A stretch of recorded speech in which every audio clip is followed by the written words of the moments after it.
Hello, and thank you so much for joining us for this short demonstration of the e-panic button.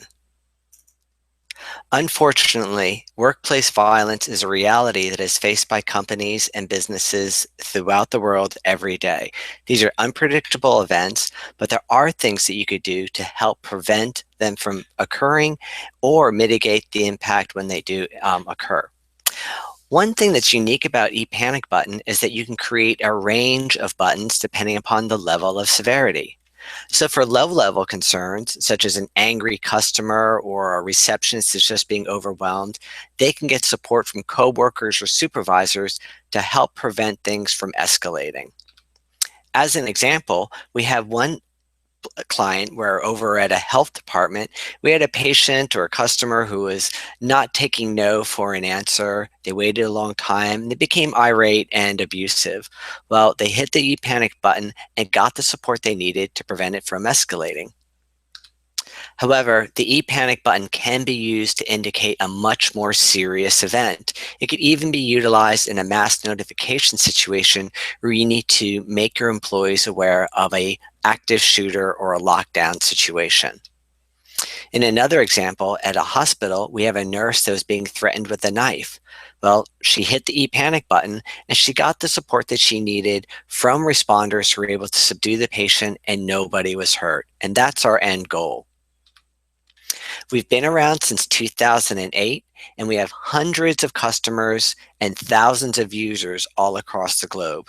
Again, in education, healthcare, government, but in every industry conceivable. This is the program in a nutshell. There are three ways to activate it. You can mouse over the red icon, and then there'll be the scroll up window, and then you can use your mouse to click on the desired buttons. By default, we have a support button for low-level concerns and security for high-level concerns. But you can edit and change these where you can have a dozen buttons or just one button, whatever your needs are. Each of the buttons will also have a corresponding hotkey, so you can use your keyboard to set it off. One idea is to pretend that you're looking something up while the person is being agitated and abusive, and then you can discreetly send off the messages. There are also optional hardware, USB-enabled devices that you could purchase directly from the manufacturers and plug it into your computer, and it will work with the ePanic button to send the messages off. If you do any of these three things, there are three types of messages. The pop-up alerts that have an audible alarm and go on top of your desktop on your computer. There are text messages and there are emails, and the receivers can get it in any combination. So for instance, a security guard can get a pop-up, a text, and an email, but perhaps just the managers or the administration would just want to get an email address, so they're on the FYI. Now a little bit more in detail. The pop-up alert, again, you can mouse over this icon and then click with your mouse on the desired button. And on the receiving end, they'll get a pop-up that provides the sender's name, the location, and their department. Along with that, depending upon which button they pressed, it'll have a different sound, and the title will indicate the severities, security, and whatever message that you can put in here. Again, you could edit it to whatever security protocols that you have. Another feature about this pop-up alert is that you're able to confirm receipt. So the sender knows someone actually read the message. If the receiver, let's say the security guard, clicks this check mark on the sender's computer, that red circle becomes a green square. Therefore, they know somebody actually read the message and they're responding. In addition, of course, you can also get text messages and emails. And again, that can be in any combination. A receiver can get all three or just one or two of those types of messages. A nice feature that we incorporated was to prevent false alarms. And that way, if it's initiated, there'll be a countdown giving you a chance to cancel it or send immediately. If you don't do anything, then the alarm will be sent. Let's give a little demonstration. If you could look at the bottom right of my screen by the clock, you'll see the red circle. I'm going to mouse over it now, and you can see our two options. Again, support for low-level concerns, security for high-level concerns. Now, you cannot send it to yourself, so from a computer next to me, I am going to send this computer the support. There you go. You can hear the audible alarm, which I'll stop by clicking confirm receipt, and we can get a better look here. Again, it came from my laptop, from the development office, in the tech department. And because I clicked the support button, those are the messages that we're going to have.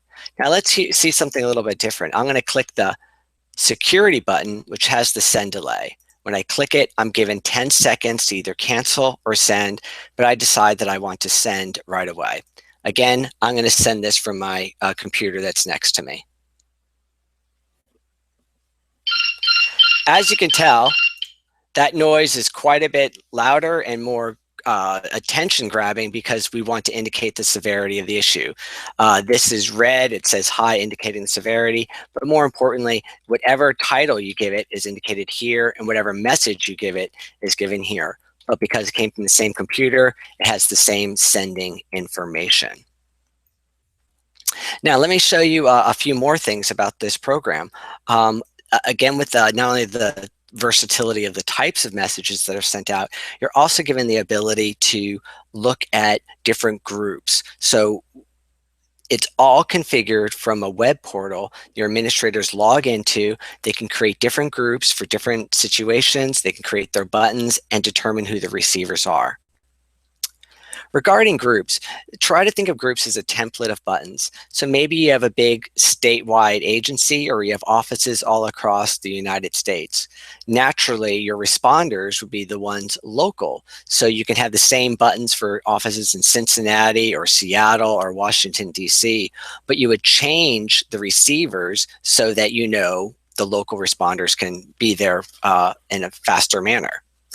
Also, groups could also be role-based. So depending upon your position, you can have certain buttons that you wouldn't allow your average employee. For instance, you may not want to give your frontline employees the ability to call a lockdown across your entire campus, but that would just be designated to emergency personnel or management. Let's give a little demonstration of that. For instance, right here in our demonstration account, when you log in, you're going to see first your different groups. And in this case, we might have an Asheville group, we have a Birmingham group, and we also have a security group. So let me show you, for instance, in the Asheville group, we have security and support. And that's the group that I'm currently in right now, so they match up there. But as an example, the security group could have different buttons. They may not need a panic button saying they need support, but they want to do the opposite. They want to send out the message to inform people of concern. So that could be a bomb threat or a lockdown or a weather emergency. I think you get the idea. Well, let's just show you now how fast it is to create a new button. One of the beauties about the panic button is you can, within a few minutes, create a new button depending upon emerging threat. I do a lot of work around domestic violence in the workplace. So as an example, let's say that there is a stalker stalking one of your employees. So I'm going to create a new stalker button. Let's say you've had a incident and a report, and an employee's come forward and tells you that they're scared about someone stalking them. Well, you come with entire security protocols and plans, but now you need to know you need to have a way to inform your employees when that person is there. So just an example, I'm going to choose a green circle for the icon. You can choose to mute it so it has no sound. Here's where you choose the send delay, and then we'll choose the a different severity level. I'll choose medium, and here's where we could choose our hotkeys. It could be something extremely difficult to hit, so you don't have to worry about an accidental press, or it could be more simple, such as Control-7 or something like that. So I'll click that in, and there we go. We have our new button. And you see how fast we just rolled that out? That's pretty instant. When you want to assign receivers, there are three types of messages: pop-up alerts, emails, and text. So let me just demonstrate how I'm going to set up the pop-up alerts. I'm going to have this going between my laptop and myself. And then for the emails, I want to just simply add an email address, and I can do this by clicking the plus sign. But if you have a bunch of emails, let's say 20 or 30, you can just batch add them if you separate it by a comma. Just paste it in here, separate them by a comma or a semicolon, click add, and I'll add it all in there. It is the same exact process with cell phones as well. You just add in the phone number. It can be done individually or batch added here. Well, we've pushed this out. We want to then send a new stalker button from the other computer. And there we go. We've got a new button. Let me stop it. You can see it's got a different color for medium. I wanted you to see the third audible alarm. And we have that new message that we've just created. So you can see how versatile this could be used and how adaptable for your emerging situations. Well, I hope this is meant to be just a quick overview of the program, not a training. If you wanted to have in-depth personal training, we'd be glad to do that. Just set a time and we'd be glad to help you determine how to use the program to fit your situation. It can be used as a standalone system, but it's also been used as an extra layer of redundancy. So you have a backup, or it could be your primary method of getting messages out in duress situations or mass notification situations. Hopefully, we certainly believe that that the program will help save lives, but we hope that it's never needed to be used. In many of our client situations, we often hear from the end users, let's say the receptionist, that they're so glad that they've got a system in place. Just the fact that they're alone up there, they deal with a lot of difficult situations, but right at their fingertips, they can quickly and instantly get support. That's a matter of reassurance for them. It's been used in small 5-person offices, and it's also been used in giant statewide agencies with hundreds of users. We offer a discount. It's an annual subscription pricing, but we do give discounts if you agree to a 3-year commitment. All that is available on our pricing page.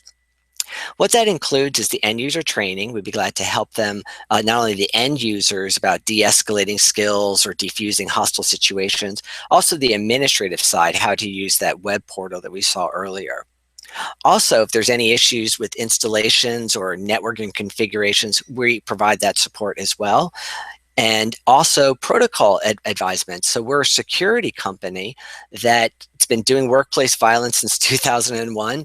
And so we'd be glad to assist you in developing your policies, protocols, trainings, or any kind of white papers or research reports on corporate security. We'd be glad to support you. All of the product upgrades, client enhancements, new features are always included with that annual subscription, and we're continually doing process improvements to our product. If you're interested in the program, please try it out. In fact, we want you to give it to your technical team so they can install it, see how it works, make sure it works technically, and then make sure the end users like it as well and see how easy it is to summon support and to receive the messages. We do not charge you after 30 days. We don't take a credit card at the trial entry beginning. We just want to make sure that you like the program, and then we find out how many users you may be interested in having.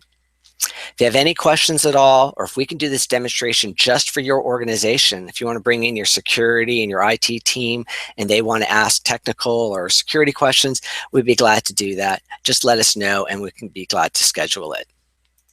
So thank you so much for watching this demonstration. If we could help at all with your deciding on this product or anything we can do to support you with your security needs, we're here for you. Thank you so much and have a safe day.